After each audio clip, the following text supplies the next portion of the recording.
Hey there fellow summoners. In today's video, I will be teaching you everything about roaming. Let's start out with a definition, shall we? So what is roaming after all? After searching this up, I found something interesting and funny. The League Wikia apparently defines roaming as a rare style of gameplay in which you spend the laning phase of the game roaming across the map, rather than spending it laning.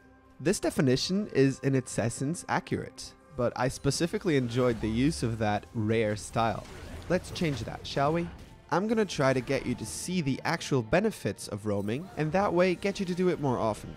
Basically, the point of you leaving your lane in the first place is to create some pressure across other areas of the map by getting kills for your team or objectives like towers, dragons, or Rift Herald.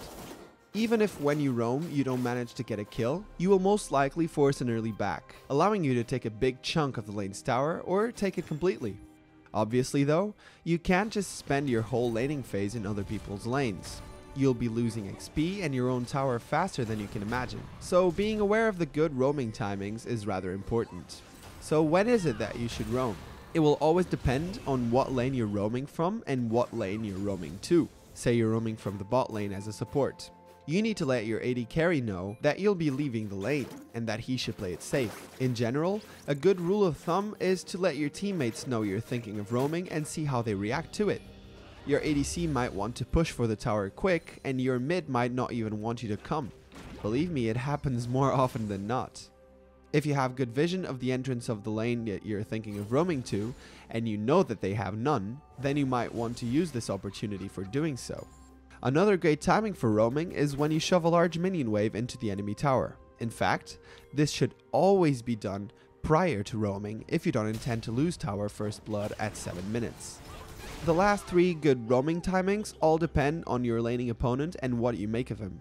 It's almost always a good idea to roam if 1. You've killed your laner and you have over half HP, 2. You forced him to recall, 3. If he forced you to recall. Next time you're forced out of the lane, consider passing by another lane, especially if you brought TP. No one will be expecting you, but make sure to keep an eye on your lane too. When shouldn't you roam? It's actually quite simple if you think about it. You can't roam if your enemy laner has control of your lane. This meaning, he's been poking you hard under half HP and keeps forcing the wave under your tower. In fact, in these occasions, be especially cautious with what he's doing, because he might be thinking of roaming himself. Forget about roaming too if you don't have vision control of the area you'll be walking through. You might waste a lot of time, XP and gold just to find a pink ward in the bush and the laner gone because he knew you were coming a mile away. Finally, the worst instant when you should roam is if the lane you're roaming to is too fed to be bothered with. In most cases, you'll end up giving a double kill. Never gank a losing lane. Gank the winning ones and try to balance the game that way. I see people making these mistakes over and over again. Now let me tell you about the game's best roamers and what characteristics a roamer should have. Alistar, Poppy, Leona and Rammus are all pretty good roamers because of their high base stats and very hard crowd control.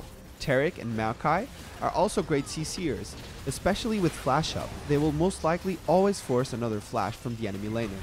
Bard, Janna, Evelynn and Blitzcrank have abilities that give them speed boosts and can set up kills quite easily.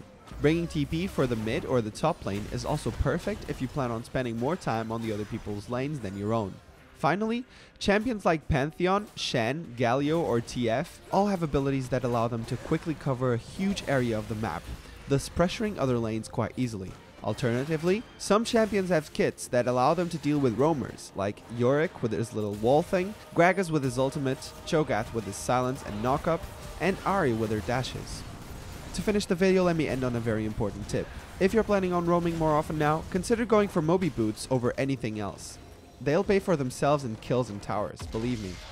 You should really start considering roaming, especially if you're in a bad lane. Say someone picked your counter pick. Don't expect to get kills over him, but try to help out your other lanes and win that way. Thank you very much for watching. I really hope this video helped out. Sakeios out.